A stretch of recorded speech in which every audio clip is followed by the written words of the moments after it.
Good afternoon, everyone, and welcome to my talk. So it's really a pleasure to be virtually with you today. And my talk today is about some points that we experience when we work with monitoring data. So we take a different look at data now and also try to move it into the virtual world. So today what I'm going to show you is how virtual reality can be used for planning, visualization, and interpretation of structural health monitoring data. So first of all, virtual reality, I'm pretty sure most of you are familiar with it, but just a very short recap of it. So in virtual reality, what we are dealing with is, just a sec.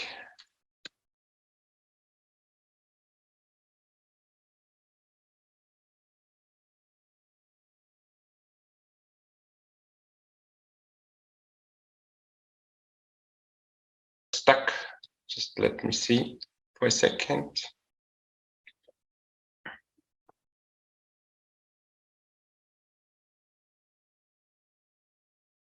Okay, should work now.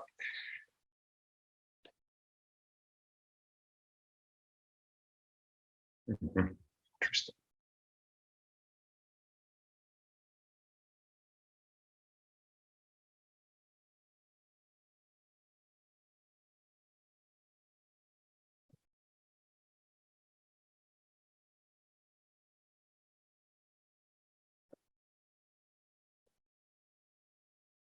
Okay, so the idea is that we have not just a 2D display, we do have a head-mounted display where we can see our scenery in 3D, that we can then interact in that scenery. And in order that for this to work, the virtual reality equipment does have to have a sort of positioning and tracking system. This could be inside out or outside in tracking system. And with that, we're able to do lots of tasks that you usually do outside and on a 2D screen in a fully 3D environment. So let's take a look at the different phases of a monitoring project and start with the planning phase. So within planning of a monitoring project, very often the first question is, where do we actually want to measure?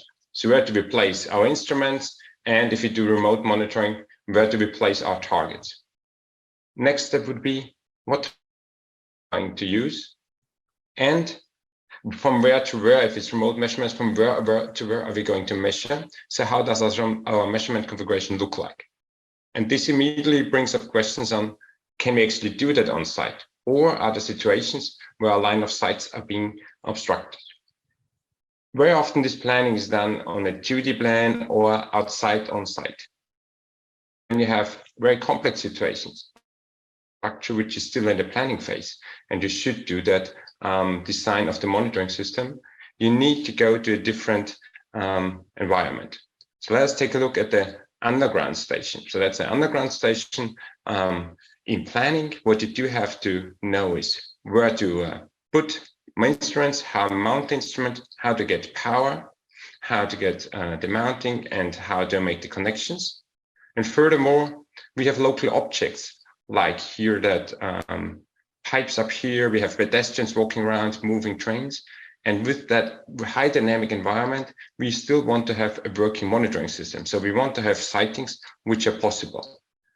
And this is basically one of the motivations why we take a look on to do that in a virtual world. So the idea is, just assume you dive into a 3D object. You have your product catalog of instruments and accessories. You select them and just place them in the scene like you would do when you would be on site. And after play, you actually start to select where are your targets that you're going to measure. So that's the basic idea behind it. And actually exactly this workflow is what we have implemented here in Graz. What we need 3D objects. So we need the environment. So that could come from a planning phase, could become from a building information model, could become just from some CAD plans, or if the structure already exists, we can also generate the 3D object by measuring it. So we could scan it with different devices, could be laser scanners, could be mobile mapping systems, could be cameras, could be drones, could be some handheld scanning elements. That's one part of the story. What we also need is we need our sensors. So we need for that 3D model, we need the dimensions of it, and we need functions of it. So the dimensions you could get from data sheets and construct a 3D model yourself. If you don't have dimensions, you can make some reverse engineering, measure it and construct it, or maybe there are already 3D models of those instruments available online anyhow. So basically we have a database now where we do have our instruments there. But these are not just geometric objects, they function like real objects. So they can turn, they can move, they know about physics. And just to give you an example how this can look like. We are now in an open environment. We place our targets. So we place here, let's say, a surveying pillar into the scene. And this pillar can interact with other targets. So now we place an instrument which actually just directly snaps on top of that. We also place a tripod. And as you can see, the tripod is always horizontal. So the leg length does adjust to the 3D surface. And then we also place an instrument up here. And now we have some targets. We want to make measurements from the targets and we place the targets into the scene. And what you can immediately see is also the line of sight from the instruments to the targets. That's a rather very simple application. And if you want to know more, we also have some publications about it. So this is an open scenery. But to make it a little bit more complex, take a look at some indoor environment, like a tunnel or here in a bridge. It's far more difficult to say where you place your targets and how you can mount your total station there. And thus the instrument actually is being able to measure those targets. Because it could be the line of sight is obstructed, but it could also be is that you have too many targets close to each other, which confuses the instrument. Another real structure here. So that's one of the university buildings. And in order to monitor, we have a very complex shape of one part of the building.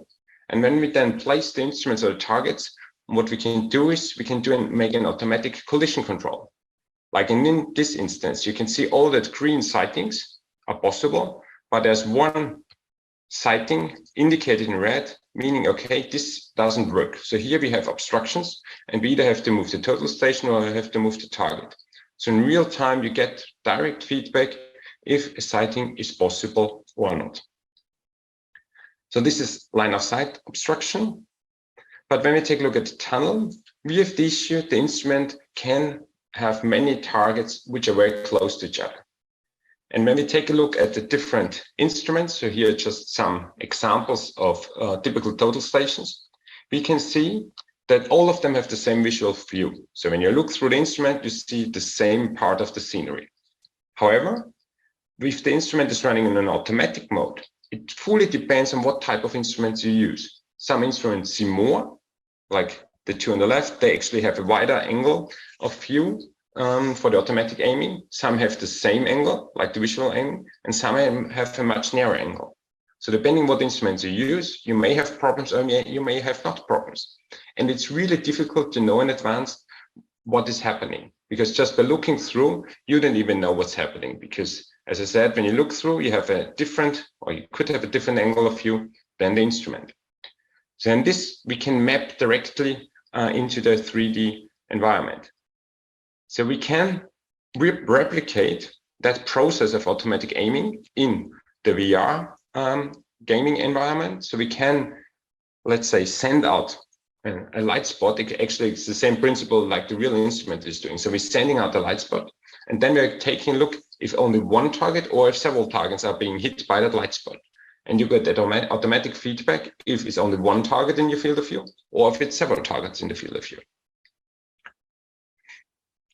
And to make it more clear, this is an example of a tunnel where we have different cross sections that have to be monitored. So typical applications in tunneling.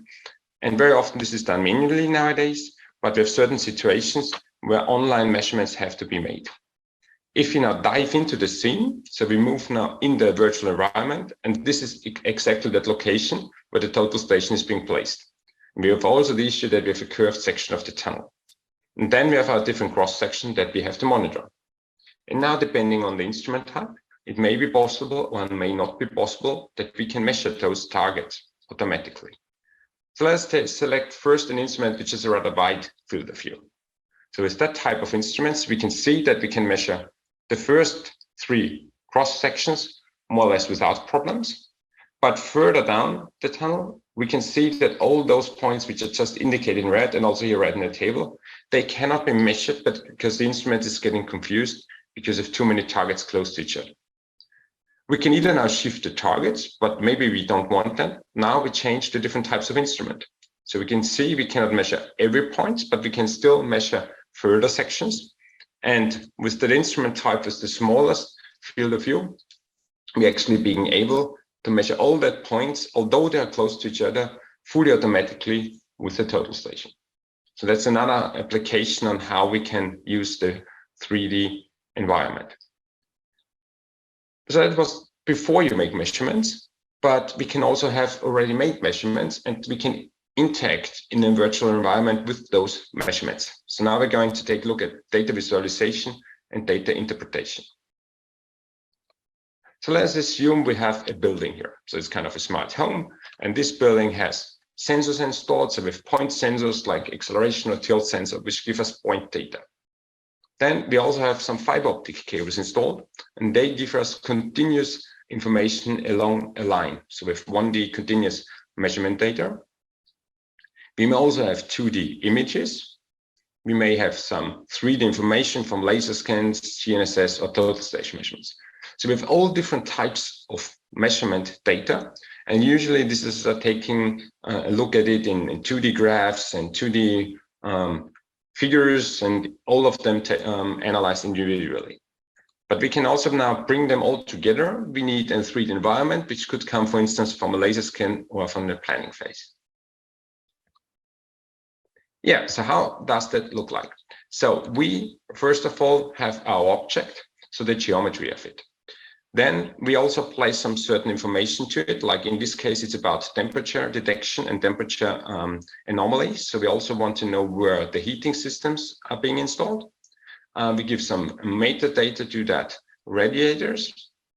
We also put in then fiber optic sensors and also our real-time measurement data. So here's a combination of geometry, metadata, and real-time measurements. So just as an example that you see here, so in this case, we don't walk around in a 3D mesh. Here we have the point cloud that we're moving in. We have our controllers where we can actually do or integrate with that 3D environment. So we can kneel down, take a look how it's looking down there. We can also then start measurements. So we can, let's say, measure the height of that room, which is about 2.87 meters. We can continue to do some measurements. So that's basically some basic stuff. But we also want to know about our measurement devices. So first of all, we can take a look, where are our fiber optic cables being installed?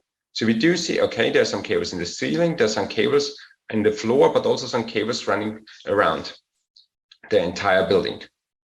And now we can also take a look at deformations. So we can take a look how the strain data looks like.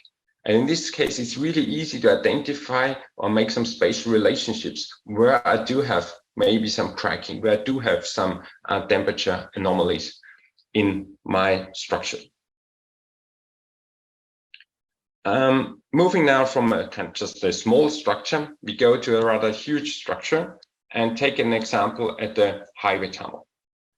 So here in this highway tunnel, there are several sections equipped with fiber optic cables, and the position of that cables is known because these were cables were also measured in 3D.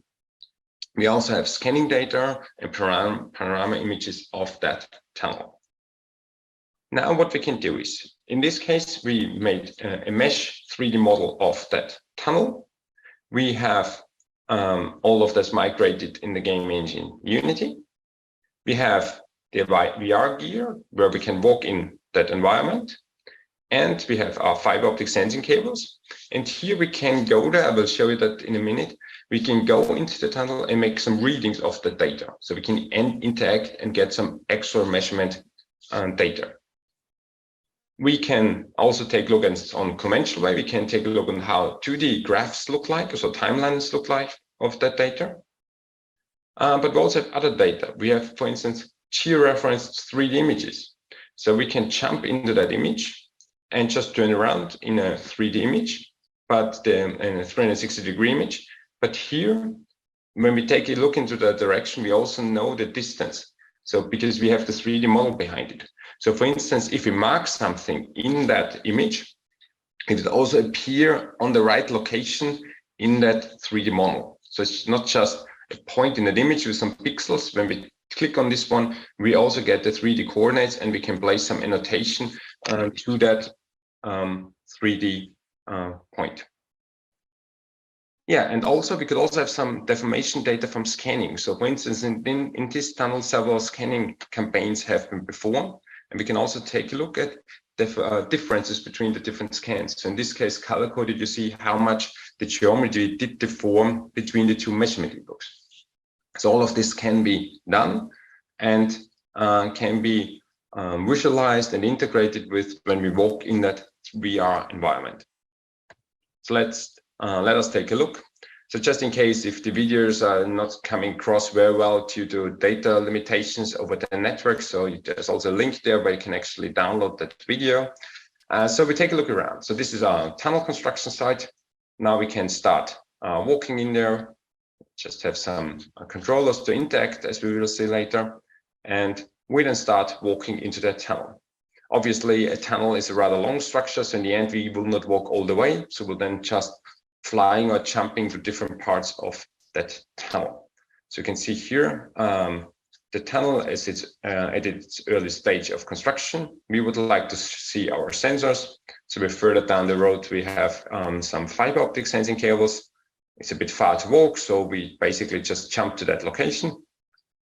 And now let us take some readings. So we want to know, we already can see color-coded where there was more or less deformation going on, but we can also now actually get the values just by pointing to that direction. And you can see the actual measurement value at every location where we're pointing to. So we have negative strain here. Then we can also take a look on the timeline, how this strain did develop. So that's one example. Then another example I would like to show you is coming from mobile mapping. So we also do data acquisition with mobile mapping systems. Here we basically drive by a structure and scan the environment. So we have two laser scanners, an inertial measurement unit, some cameras, and a GNSS receiving antenna. And with that, we drive by the Austrian highways and scan the retaining walls. And what we then do is we make digital twins of the retaining walls. And what we are trying to do is to automatically identify defects. So when you take a look at one section of that wall, we do see here the anchor heads, we see here the joints, so all of this normal, but we see one area here. And the point is now we have developed some algorithm to fully automatically detect those defects. But in order to take a closer look, we also have that image data. Like you can see here, we have some problem that concrete was falling off, and you can actually see the rebars. So we can make standard reports and all of this, but we can also interact with that in 3D in a virtual environment. So when we take a look at our digital twin of the structure, we can see here already highlighted, there's the defect. We want to get some more information about it. So we want to have images to take a look, okay, how does that look like the last time when we drove by? We can take a look at some analysis. So this is a product of our processing. But we can also take a look at raw data. So we can see a section of that panel in the point cloud data where we can turn around and take a look at it. So all of this is possible in that virtual environment. Yeah, so we can detect, display the events and introduce them as separate objects, like here color-coded. We can link them to images. We can link them to data. Like here for reports, and we can also have a close look at raw data. So these are just some examples. All right, so this basically brings me to the end of my talk. I just wanted to share some ideas and what's possible with a virtual environment. We really see huge possibilities to use this in case of the planning of a monitoring setup, so that you know in advance that your actual setup is working. It's very beneficial for data visualization, also in cases where when you have cables installed, so that you know where the cables are and that no one actually drills at the location where you have your cables. You can mix up totally different data sources, images, one-dimensional graphs, deformation maps. So it's really useful and an intuitive tool for the interpretation of structural health monitoring data. Okay, yeah, so this is the end of my talk. So thank you very much for your attention. So if you're interested to learn more, just write me an email, just go to our website or to the ResearchGate, and you also find links to the articles, and also to, we also have here the links to the videos that you've just seen in that presentation. So thank you very much.